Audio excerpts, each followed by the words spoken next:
if I were to write a book, which I will not, about German theaters, then what will I do?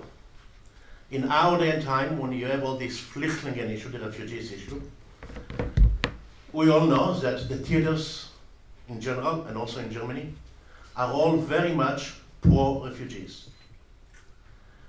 And then the first thing that you do is go around and look, not just only for refugees, for minorities, for this and for that. So what would I do? I'd go around and look how many intendants, how many artistic directors in German theater are Turkish. It will be interesting to find out. How many of them are Iraqis? Because the Iraqis came here years ago. And this is the same question I asked myself, for example, when I was in Israel. The Israeli theater is usually about Palestinian, very pro-Palestinian. Thinks that the Palestinians are great and the Israelis themselves are bad.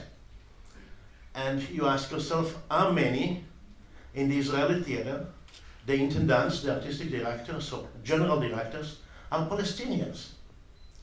Well, about 0. So I don't know what is the story in Germany, but that's what I would ask.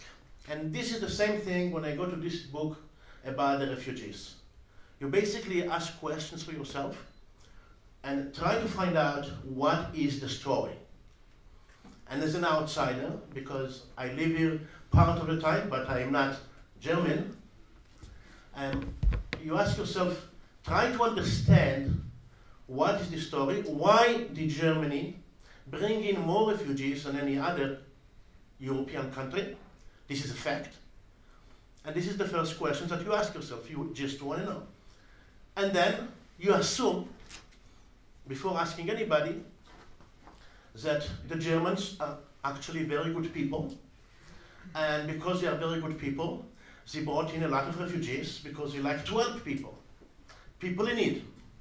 And then you want to go and see how they treat the people in need, and see if the people in need are thankful for what's happening.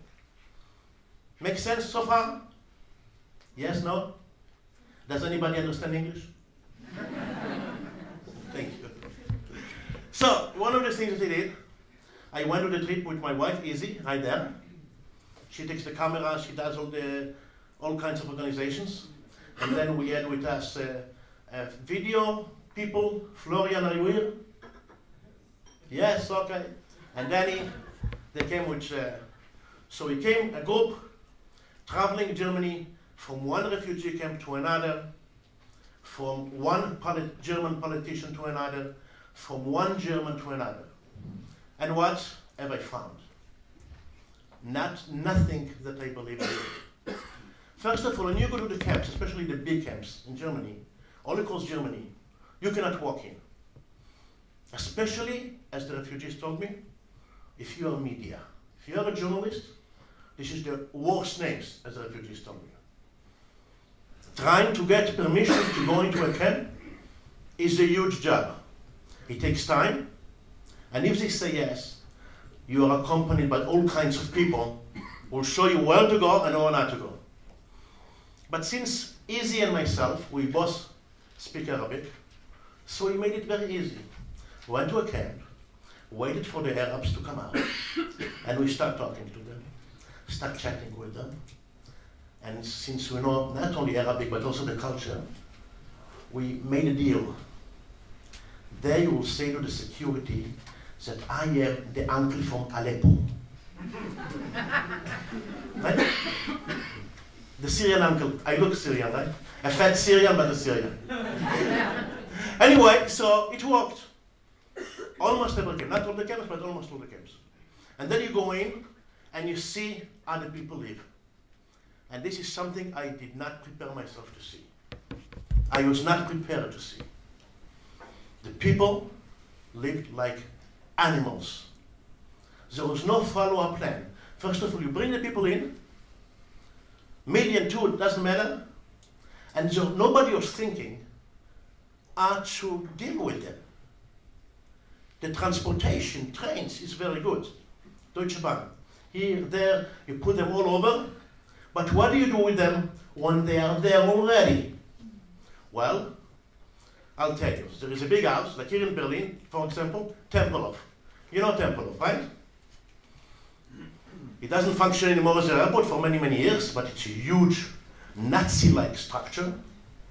And then inside the Tempelhof, they put all kinds of containers and little rooms, one room, many rooms, one to each other, and the rooms are made mostly from sheets or from plastic, and in each room about 10 people, and no privacy, no door, nothing. I visited them when it was very, very hot in Berlin. There was no fan, there was no air conditioning, of course. The people were sweating all the time, trying to find papers to clean themselves. And what is the plan for the day? They wake up in the morning, they eat, and the food I tasted, horrible. And then, that's it. You stay in a place. And Germany, for whatever reason, the authorities, they put all of them together, meaning the Christians, the Sunnis, the Shias, the Yazidis, in the same room. They mix them. It's more politically correct to mix them because all our cultures are equal, I guess. And what happens? These are people who back home in the Middle East killed and raped each other. That's why they left. And now imagine, you have to be in a room, 10 people in a room, with hardly any place to move. And at night, what do? You sleep. Next to you is a person who raped your mother. On top of you in the bunk beds is a guy who killed your father. How would you feel? Well, I'll tell you. At night, every night, according to the refugees, there is a special thing happening. Fights with knives. I could not believe it. And one point, it was in Leipzig, I said to a refugee, show me. So he picked up his t-shirt, and you see the flesh, long knife scars, a long cut from knives. That's how the people live. And nobody cares. You go to the toilets, all broken. No doors, no toilet covers, no toilet papers. To clean your hands after that in the faucets, you open the faucets, the water doesn't come down, but there is urine on the floor. The dignity of the people has been taken away from them. I would understand it if they did it in 2015 when the influx of people came and they didn't have a choice, just put them in together. But when I asked the people, how long have you been here? Some said 8 months, some say 12 months. What happens? Why is nobody treating them as human beings? Camp after camp after camp. And again, especially the big camps, because the small camps were better. But this is the first thing that shocked me. And then I asked the Germans, because I don't know anything, I asked the Germans, you tell me, why do you think Angela Merkel or the German government decided to take in more refugees than others, than other European countries? As you heard in this chapter, the answer was, for the most part, Geschichte. Or in 2 words, Adolf Hitler.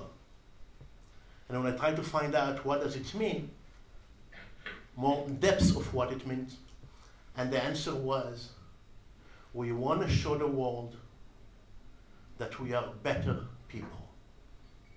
And in many cases, better than others. People think of us, whatever, and this I understood. Even though, factually, if you check it, in survey after survey, which you will see it in the BBC once a year, when you ask people across the world or across selected countries, which country is the most positive country in the world, usually Germany is number 1. This is what the people think. And actually, when I go doing any of those books or journalism, and I'm outside of Germany, people ask me, where are you from? I say, I'm German. And people are, even in Israel, they respect you more if you say you are German than if you say you are Jew. Can you believe it? And that's what it is. But for the Germans themselves, they know the story is different. Because the moment there is a fight between them and others, on the international scale, let's think about the financial crisis with Greece, the first thing the Germans hear, Nazi. So the Germans, according to them, according to the people, this is the way they interpret it. The reason why Germany brought in more and why they are in favor of that is because they want to show the world that they are good people and better people. And this is, as in the chapter on the book that Max read, is a sad story. And the sadness is every time when you walk to a camp, when I say goodbye to my relatives, my new relatives, they say to me one thing, Saadini, help me. Help me get out of here. As one told me from Iraq, he said, today, please today, I want to go back. I want to go back to Iraq. I want to go back to Mosul, even though it's held by ISIS, by Daesh. They treat us like dogs. I will never ever forget the Muslim woman, dressed with hijab, who trusted me as a fellow Arab, who cared about her, and to show me what she's gone through since she has come to Germany, and claiming there are viruses and bacteria in the camp. She exposed her behind to me, a man, a strange man, to show me all kinds of things that grow on her skin. It was one of the most frightening moments that I will never ever forget. Imagine a Muslim woman, where modesty is the most important for them, to expose your behind to a stranger. That's a huge cry. Help me out of here. And this is what I felt. I felt very close to those Arabs, even though I'm a Jew, and I was born in Israel. And before I went on the trip, I thought, like some people might think, that the Syrians are bringing a lot of anti-Semitism with them. Syria, after all, is the sworn enemy of Israel. But what I have seen, traveling one day with the Syrians and one day with the Germans, the Syrians, when you compare the Germans and the Syrians are Jew lovers in comparison. The most anti-Semitism I heard coming from the Germans, not from the Syrians. And even though the Bild Zeitung had today a big article about the Jews who feel bad, who feel, offended by Arabs, the truth of the matter is, anti-Semitism is much more in this land, on the face of the white man and woman, than on the face of the brown man and woman. Give you an example. Just one day we are like in Magdeburg in a hotel, and there are all these kind of magazines that are for free, or you can buy them for the guests to read. And I'm reading a magazine called Aspect. I don't know, probably Right Way. I don't know. It's a financial magazine. So I'm just sitting and reading between a refugee and a German, sitting in the lobby to read. And what do I read? In a financial magazine that's given as a normal magazine. I read of Rothschilds, the Jews, the Jewish bankers. And what does it say in the paper? That the Rothschilds, the rich Jews, control all the banks of the world, including the Federal Reserve System in America. Only two banking systems in the world they don't control. In North Korea and in Cuba. That's normal financial news. That gives you an example of the depth of the hate here. And that was frightening. Because even people like Antifa, that I have always admired during my travels here in Germany, as you might guess, are really poor refugees and help refugees. Even then, shocked me. And one example also in Magdeburg, I met two young Antifa people, and they introduced me to Ali, a Syrian refugee, and that Syrian refugee happened to be anti-Semitic. He thought that I am the son of a Jordanian mama. I told him that. But he found out that I'm a Jew.